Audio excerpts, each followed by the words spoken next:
Assalamualaikum warahmatullahi wabarakatuh, Bapak Ibu yang kami hormati. Pada kesempatan kali ini, kita akan bahas mengenai soal-soal UP, PPG, PGMI. Ya, soal-soal yang kita bahas merupakan soal-soal yang kita sesuaikan dengan kisi-kisi yang ada di ukmppg.kem.go.id. Nah, di sini Bapak Ibu, saya sudah menyiapkan, sudah membuatkan e-book untuk Bapak Ibu pelajari, khusus bagi Bapak Ibu yang menempuh UP-PPG maupun yang pretest PPG, PGMI. Ini sama aja ya Bapak Ibu, pretest dan untuk UP ya e-booknya. Oke, untuk UP juga ya. Nah, bagi Bapak Ibu yang berminat, silakan Bapak Ibu bisa menghubungi kami melalui nomor WhatsApp 081 803 358 023. Baik Bapak Ibu, langsung saja kita bahas soal yang pertama. Sebelum kita bahas soalnya, Bapak Ibu, perlu kita akan bedah dulu kisi-kisinya. Disajikan data hasil tes, mahasiswa mampu menyimpulkan teknik pengolahan hasil tes menggunakan standar tertentu. Nah, nanti Bapak Ibu diminta untuk menentukan atau menyimpulkan teknik pengolahan hasil tes menggunakan standar tertentu. Nah, di sini kebetulan kemarin ada yang minta untuk dibuatkan soal ini dan alhamdulillah kita sudah buatkan soalnya seperti ini. Nah, untuk soal-soal yang lebih banyak tentang penilaian Bapak Ibu ada di e-book ini ya. Semuanya ada di sini tentang penilaian. Baik, kita langsung saja bahas soal yang pertama. Sebuah butir soal telah diujikan dengan jumlah benar sebanyak 8 orang dan jumlah siswa yang mengikuti tes adalah 10 orang. Maka tingkat kesukaran soal tersebut adalah titik-titik. Nah, di sini Bapak Ibu diminta untuk menentukan tingkat kesukaran soal. Apakah A sedang, B biasa saja, C sukar, D bukan soal, E mudah. Baik Bapak Ibu, cara menentukan apakah soal tersebut eh, masuk tingkat kesukaran apa. Nah, tingkat kesukaran di dalam soal itu ada tiga Bapak Ibu. Yang pertama adalah sukar. Ya, adalah sukar. Kemudian yang kedua yaitu sedang. Dan yang ketiga adalah mudah. Nah, ini adalah tingkat kesukaran dari soal. Nah, bagaimana cara menentukan ketiga kriteria ini? Bagaimana cara menentukan soal tersebut masuk ke dalam kriteria sukar, kriteria sedang, kriteria mudah? Caranya adalah di sini ada syaratnya Bapak Ibu ya. Kita lihat dulu syaratnya apa. Syaratnya adalah ketika di sini rentangnya yaitu 0,0 sampai dengan 0,3. Ketika rentangnya seperti ini 0,0 sampai 0,3 maka soal tersebut tingkatannya adalah sukar. Kemudian yang kedua rentangnya adalah 0,3 sampai dengan 0,7. Ini tingkatnya adalah sedang. Kemudian ada 0,7 sampai dengan 0, mohon maaf, sampai dengan 1,0. Nah, kalau seperti ini Bapak Ibu, maka dia tingkatannya sangat mudah, tingkat kesukaran soalnya. Nah, berarti soal yang ini jawabannya yang mana Bapak Ibu? Baik, di sini kita lihat sebuah butir soal sedang diujikan dengan jumlah benar sebanyak 8 orang. Oke, di sini ada satu soal yang diuji ya. Ada 8 orang yang benar dari soal tersebut dan jumlah siswa yang mengikuti adalah 10 orang. Jadi, dari 10 orang tersebut ada 8 orang yang benar. Nah, dari nilai yang ada di sini dari 8 orang yang benar, kemudian ada 10 orang yang mengikuti. Nah, itu adalah untuk menentukan tingkat kesukarannya. Cara menghitungnya, Bapak Ibu, ya. Cara menghitung tingkat kesukaran kita tulis TK aja. Tingkat kesukaran sama dengan ya, banyak siswa benar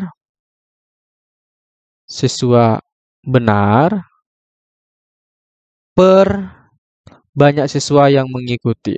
Banyak siswa yang mengikuti. Sama dengan, nah ini kita sama dengan Bapak Ibu. Banyak siswa yang benar itu ada berapa orang? Yaitu ada 8 orang. Berarti 8. Kemudian banyak siswa yang mengikuti adalah 10 orang. Oke, maka per 10, 8 dibagi 10 itu sama dengan 0,8. Nah, ini rentangnya adalah 0,8. Maka tingkat kesukarannya itu pada 0,8. Nah, tingkat kesukaran pada 0,8 itu masuk yang mana Bapak Ibu? Yaitu masuk yang mudah ya. Jadi jawaban yang tepat adalah jawaban E ya Bapak Ibu. Baik. Oke, kita bisa lanjutkan ke soal berikutnya Bapak Ibu. Baik, sebelum kita ke soal berikutnya, kita akan bahas dulu konsep di kisi-kisi 22 ini ya. Pada indikator 2, kita akan bahas dulu soalnya. Konsep pemerolehan bahasa anak. Yang pertama ada teori kognitivisme. Perkembangan bahasa harus berlandaskan pada perubahan yang lebih mendasar dan lebih umum di dalam kognisi. Jadi, urutan-urutan perkembangan kognitif menentukan urutan perkembangan bahasa.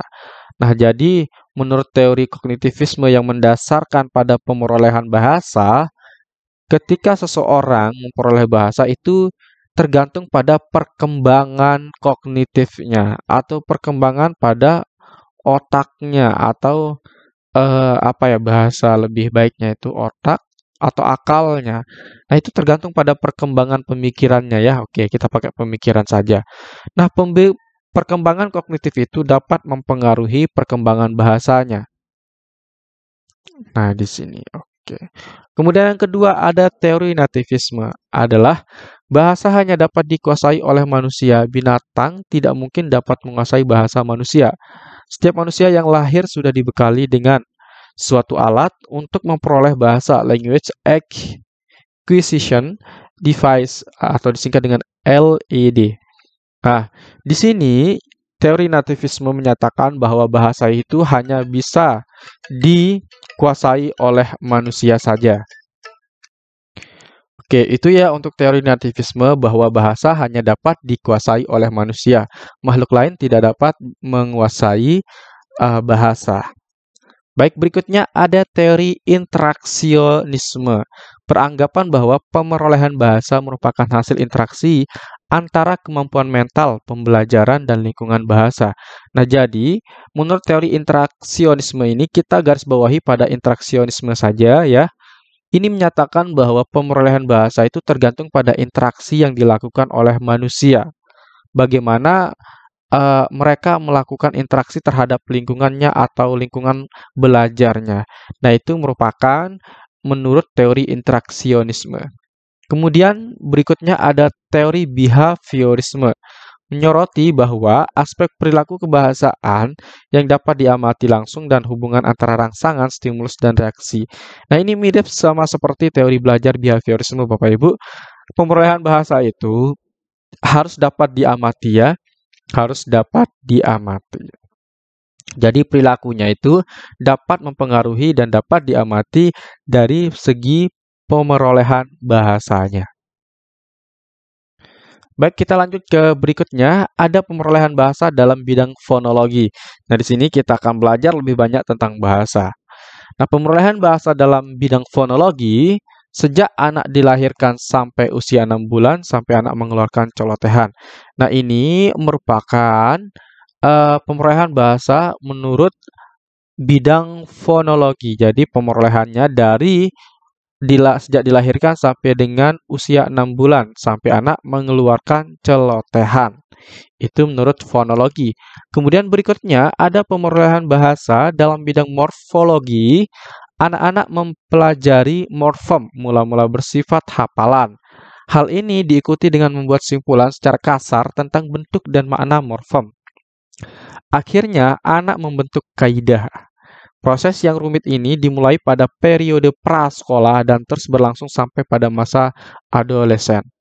Nah, ini merupakan pemerolehan bahasa menurut morfologi. Jadi, awal-awalnya anak-anak itu menghafalkan dulu kosakata atau bentuk-bentuk bahasa.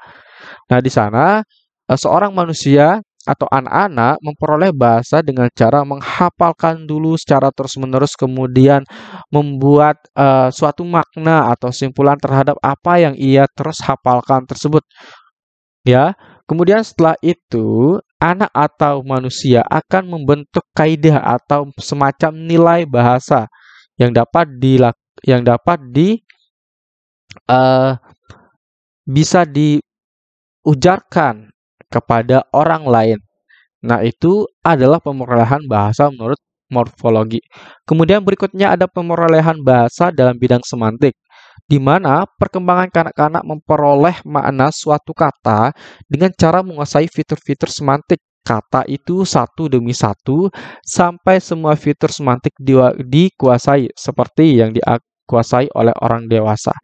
Nah, semantik menyatakan bahwa pemerolehan bahasa atau kata dengan cara menguasai fitur-fitur semantik kata itu satu demi satu sampai semua fitur semantik dikuasai. Nah, ini bisa dikuasai oleh orang dewasa. Kemudian berikutnya pemerolehan bahasa dalam bidang sintaksis. Anak memulai berbahasa dengan mengucapkan satu kata atau bagian kata. Kata ini bagi anak sebenarnya adalah kalimat penuh. Oke. Kemudian berikutnya ada pemerolehan bahasa dalam bidang pragmatik. Tahap pemerolehan pragmatik anak dipengaruhi oleh lingkungannya. Di dalam pemerolehan pragmatik, anak tidak hanya berbahasa, tapi juga memperoleh tindak berbahasa. Nah, jadi dia mempraktikkan saja apa yang ia katakan. Misalkan mengambil benda, kata mengambil benda misalkan, maka dia mempraktikkan mengambil benda. Jadi dia bisa melakukan apa yang ia katakan. Itu dalam proses pemerolehan bahasa dalam bidang pragmatik. Baik Bapak Ibu, langsung saja kita ke soal yang pertama terkait dengan pemerolehan bahasa. Salah satu teori pemerolehan bahasa menyatakan bahwa kematangan bernalar berbanding lurus dengan kemampuan berbahasa. Konsep ini berpijak pada pandangan titik-titik apakah A. Kognitivisme, B. Nativisme, C. Interaksionisme, D. Behaviorisme. Nah, kita perhatikan narasi soalnya Bapak Ibu. Di sini dinyatakan bahwa proses pemerolehan bahasa itu tergantung dari kematangan bernalar. Nah, kematangan bernalar itu ada dalam kognitif Bapak Ibu ya. Kognitif atau kematangan dalam berpikir kognitif. Nah, tadi kan kita sudah bahas nih tentang kognitif dan perkembangan berpikirnya. Nah, tadi sudah kita singgung di pembahasan. Nah, berarti kalau dia kematangan bernalar berbanding lurus dengan kemampuan berbahasa. Nah, ini juga tadi sudah dijelaskan bahwa kematangan kognitif tersebut dapat mempengaruhi kemampuan seseorang untuk mendapatkan bahasa atau berbahasa. Maka konsep ini berpijak pada pandangan, jelas jawabannya adalah A, yaitu kognitivisme. Nah, kenapa jawaban B, C, D itu salah? Karena sudah bisa kita ketahui ya dari sini ya. Tetapi di sini kita perlu jelaskan bahwa nativisme itu adalah bahwa bahasa hanya dapat dikuasai oleh manusia. Bahasa dapat dikuasai oleh manusia. Oleh manusia. Jadi hewan itu tidak bisa menguasai bahasa. Berikutnya ada teori interaksionisme. Nah, ini tergantung kepada interaksi seorang manusia, tergantung pada interaksi seorang manusia. Jadi pemerolehan bahasa itu didapatkan dari hasil interaksi dengan orang lain atau lingkungannya. Kemudian yang D, behaviorisme. Nah, pemerolehan bahasa di dalam teori behaviorisme itu, pemerolehan bahasa itu dapat diamati. Pemerolehan bahasa yang dapat diamati. Yang dapat diamati. Oke, seperti itu Bapak Ibu ya.